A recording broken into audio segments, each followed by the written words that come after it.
If you're going to study and learn from a brand, it just has to be Tracksmith because it feels like they're doing everything differently than other brands. That's exactly why it works. So I'm going to go through the four brand values that I saw when looking at them and the four tools they use to actually get those brand values across and how they're way different than what most brands are doing right now. So the first is the New England. Like this is on most of their stuff. It creates the center of gravity for the brand. So especially with the location, a lot of brands will use an idea or some sort of image for this, but using New England, having a physical location, if you're from New England, you already like feel an affiliation with this brand, and it creates this like center of gravity so that everyone in New England wants to use the brand. And even people outside of New England also will aspire to have this New England aesthetic, aspire to have this Maine and this coastal view and this sort of like this New England summer, this New England winter, New England fall. And if you're from, say, California, you don't have this. You're not from New England, yet you still might look at this image of, a wintry road in the morning and think, I don't have that, but I kind of aspire to have that. Now, the cool thing about the New England brand value with Tracksmith is that when you go through their Instagram, you go through their website, like they'll post basically like this is just a coastal house. That's the main slide of one of their Instagrams. This is one of the a track race event. It's just in New England. It's got the vibe of a New England summer. Here's I think 10 posts in a row from Tracksmith on their main account with like something like 300,000 followers. And it looks like just a photography account. But what are they doing?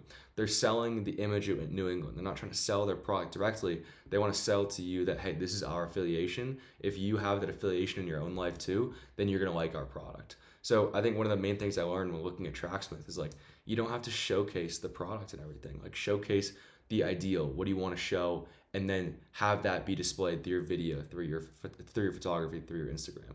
The second brand value I saw when going through Tracksmith was just this grit, or like, what's the result of the running? So here you have this woman and like her eyes are frozen over. Here you have a guy who's covered in mud, and then I love this one. It's like the shirt that's covered in sweat. And what's all of this? It's the result of the action, right? What they're selling is like a running shoe, running clothing, and the result of running. What do you get from it? You get this hard found grit. You finish a workout, you're full of sweat, you're covered in mud, you're icy, and that feeling is unique and it is kind of secluded. It's like in this own little circle. Like how many people are going to look like this on a day-to-day basis? Very few, but runners will. So runners feel like, hey, you're speaking to me. This is like a value, or this is a thing that's happened to me before and hasn't happened to many other people. So now that you're speaking to me, I'm going to trust your brand even more. So they're selling that unique feeling. And I think the other thing too is like if you're looking at your own product, like what is the result of your product? Are you trying to sell triumph? Are you trying to sell grit? Like in this case, like what's the resulting feeling you want the user to have when they touch your product? And then use photography, use video, use your branding to get that across. That's what they're doing here. Now, the third brand value that I love is the amateur. So most brands, when they take influencers, they take the people that you want to aspire to. So most track brands or most running brands or most athletic brands would sponsor a bunch of pros like Adidas, Nike. They're going for the excellence portion. They're going for, hey, this is the cream of the crop, and you're going to aspire to be them. So you're going to buy our products because you get a part of them when you buy that product. And Tracksmith does a little bit of this. They have some athletes who are amazing. They're pro, they're great, but their main brand is around the amateur. So if you look like one of the images of their short films, it's just a normal group of friends like going out to eat and then going for a run in that short film. You've got a guy just like running around. Like this is one of the main pages of their Instagram, and it's just like it's not about winning the race for Tracksmith or for the users of Tracksmith. It's about just the act of running, the act of getting out, the act of feeling the gravel under your feet and hearing it. Like that's what they're after. That's what the users are after. That's what Tracksmith's after. And they go so far as to, they label it like the amateur. They label their customers as the amateur. And it's a good thing. It's like you want to be known as that.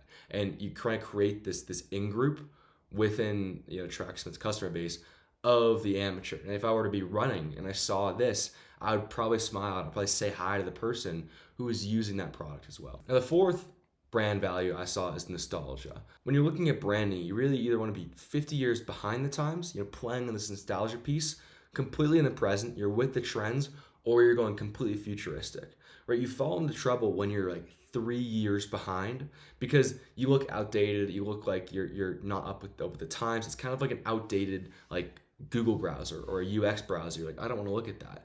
But what you do want to look at is something that was a long time ago, 50 years ago. So we look at their shoes, like it has the technology of current running shoes, but it's simplistic. It reminds me a lot of older running shoes, the actual design of it. It's simple. It's not trying to jump out at you. And I think an example of what would work really well with this is sort of the waffle running shoes. It's kind of an older style that you saw. I think that would be fit very well with their branding. And again, you can look at this. So let's pull up this video here. On Instagram, this is just the nostalgia piece. Like, what are the things that you remember? It's like on the morning when you're sitting out by the water, looking out on the coast of Maine. Like that's the nostalgic memory that pops into your head when you have a long work day. So what do? They display that nostalgic image to you. And that's what this is. Again, you can't see their product at all in this. They're displaying an ideal, a nostalgia. And obviously you have the logo, which associates the brand with the image. And again, here you have a lot of historical photos on their Instagram. They're playing into that, being respecting the 50 years ago, and they associate their brand of being timeless, of being older. They don't want to play into the future. And again, I like this. I showed you this before, but this image, I like the Made in the USA, and the font kind of reminds me of like the US Olympic pennies, maybe from the 80s. That reminds me a lot of that font, reminds me a lot of that style, and it gives me that nostalgic feeling. So we have these 4 values of New England, nostalgia, grit, and the amateur. And there's definitely more that Tracksmith displays, but these are what jumped out to me. So as a brand, you have your values. Now, how do you convey them? Like, how do you get this across to your customer base? And I see Tracksmith does it in 4 main ways. So as for tactics, I think their most powerful is the short film. Now, short films aren't something unique to a lot of brands, but the way that Tracksmith goes about them is very, very unique. Now, what I want to first get across before I open any of these is just how different this is compared to most brands. Tracksmith, first of all, has 271,000 subscribers on YouTube, which is a lot for a clothing brand, right? Because you're not trying to give advice, you're just displaying short films and telling stories. Now, to get across how different these short films are, I want to look at this one on Tracksmith YouTube. So most of them are, like 2 to 5 minutes long. They have a couple docu-series, which are great. But off the bat, like, let's think about that nostalgic feeling we're talking about at the start of the video. Right? It's a sunrise. It's a house that would be home to almost any of us. It's modest. It's obviously New England. You've got this kind of calming, like, music track behind it. Like think about it like this. So we've gone by 5 seconds into this video. Most short form, most new brands, what they'd be doing, so in 5 seconds, there'd be 15 cuts of different shots of music, of energy, of sound effects. But Tracksmith is in the complete opposite. They have a 5-second still shot of a sunrise. And then you cut to this coffee machine. I think this coffee machine displays so much about their brand, because it's not like the runner is going to some new age, coffee, whatever, coffee shop and getting some like cappuccino with, that's all fancy, it has decorations on it. No, they're using like a coffee machine from 2000. It's black coffee, and it gives off that great. I don't believe in perfect days. And you have this narration. I'm not gonna play the entire thing, but you have this narration of a normal person talking about, like what makes a good day, what makes a good run, and like you can relate to this. You have people running away, and it's like none of this is out of the ordinary. Like this could be my day, and I think that's why it's so like beautiful to people. And you have sort of an old Maine style town hall image. All of it is playing into the New England. It's playing into the nostalgia. It's playing into the fact that they're not trying to be something they're not, right? They don't want to be new age running, like hip run clubs. That's not what they want to be. They want to be in old age. They want to be the runner from 50 years ago who goes out in a cotton shirt and just runs to run without looking at Strava. That's who they want to be. Another style that they did I really liked is that they used a couple of short form style videos with the same format. So if I pull these up, it's the same piano and just this very simple, like these 2 people running over the horizon. There's no words, right? You can't see any of the product. And they do it a couple different times with the same track. And I think it creates this sort of like feeling continuity. So you see it's this panic of someone running. It's like very calming. Right, again, like this isn't gonna drive a sale today, but it drives the brand forward. I think that's all I have for short films. But the last thing I'll say is, I'm not gonna open this, but again, like being a good brand is being a different brand. And look at this like title and thumbnail of a YouTube video. It's just furnace. Like they're not trying to grab your attention. They're just doing what they feel is right. They're doing what is authentic to them. And oftentimes it's gonna be what builds a good brand for yourself, even if that is cliche. The second tactic or tool they use to just get their brand image across is their journals. And I love these. I wish more brands did them. I need to do more of them with my brand. The journal is great because I feel like when people are trying to figure out, oh, how do I tell my story? How do I tell the story of my brand? Just write it, right? Just there's no excuse. Just go out on your website, have an article, have a journal page, and just write out stories about your brand. Write out stories of people that are using your product. That's exactly what they're doing here. And maybe not that many people are going to read them, but the people that do will become such lifelong, fans of your brand that matters so much. And at least for someone like me, I think this practice of even writing journals in about your brand or about the ideals of your brand solidifies for you like what is my brand, right? So when you're making a critical decision, you'll have a deeper feeling and instinct on whether this thing is right or wrong or fits into the brand or doesn't because you spent so much time writing about it or writing deeply about it. The other thing I liked about this is back to sort of the amateur. It's like that's just like me realization. So it's like you have this cool guy, like he's just hanging out. Like that's like a guy I just want to hang out with and talk to. He's the most like average cool guy. He's runners who aren't like breaking crazy paces. You have a guy in front of a convenience store.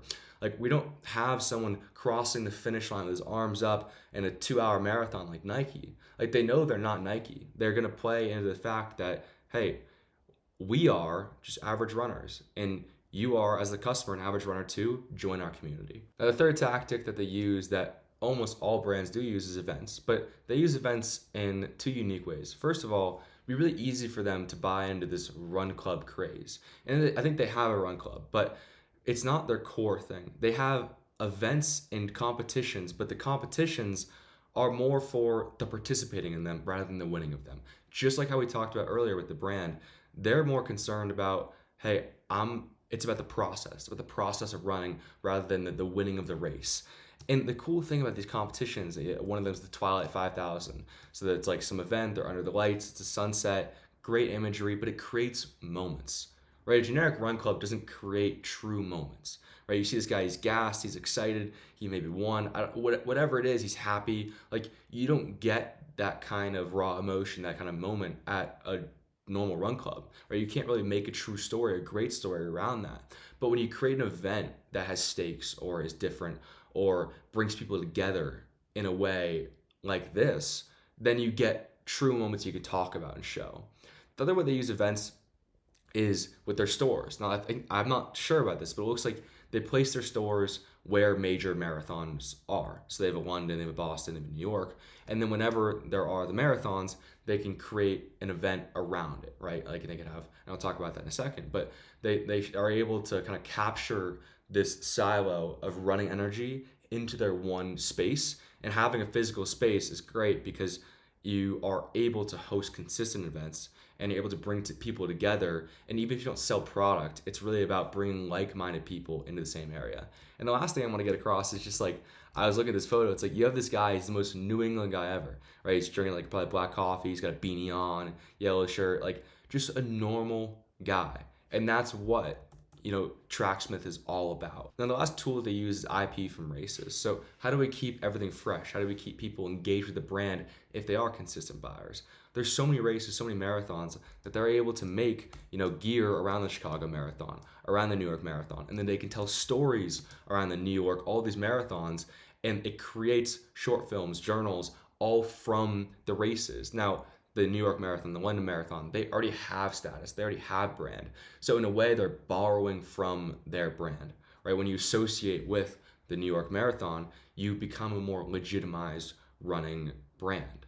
And if you are a buyer who has most of the stuff from Tracksmith, you feel like you don't need anything more. Oh no, the New York Marathon's coming around. I need to get a bunch of stuff for that time. And they probably get a lot of spikes in sales around certain events because of their ability to market around it. So tying this all together, I think what Tracksmith does a really good job of, and this is just like brand 101, they're just themselves. Like they're not trying to be Nike. They're not trying to be Adidas. They're trying to be Tracksmith. And I think the biggest thing that I got across from this that I need to do more is they don't show their product very much, right? Like it's a great clothing product. I think they have a really cool product and they do show it. But again, back to this, like 10 images in a row on their Instagram feed of just like rolling hills, New England backcountry, like of like just people running, houses on the main shore. Like that is such a underrated thing that brands are scared to do. But think about yourself as the customer. If you're a customer and you see, constant photos of just people like just shoot photos of the clothing, you're not really like that interested unless you're a super fan. Like you don't really care. But if I have a brand, like if I follow Tracksmith and I'm getting photos of the New England coastline, I'm psyched. Like, I'll give that a like. And then it's like, oh, I see in the top corner that's Tracksmith. And it's like, I don't care if they didn't show the product. It made me happy that they did that. And I appreciate that brand more because of that.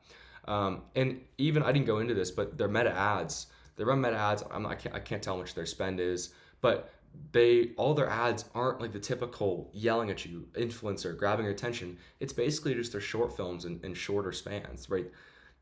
I wouldn't even be surprised if their ads don't return much ROAS at all, but it's more just for getting their brand image out there. So if you want to replicate anything from Tracksmith, it's like don't go for the immediate ROAS, right? Don't try to yell at people and grab their attention because it only works for so long. It might give you that spike of sales, but sell your values. Like sell your values and don't sell the product. That's what they do so well. And I really do think like I didn't outline nearly everything of Tracksmith. So go into their website, go into their Instagram, and like analyze them. They're one of my favorite brands I've looked at in a really long time. And I had a really fun time doing this. So if you're still here watching, this is my first time doing these. They're more for me to learn. I'm not an expert on brand at all. I'm just trying to do these. I don't want my own notes. But if you want more of these, please like, please comment, and subscribe.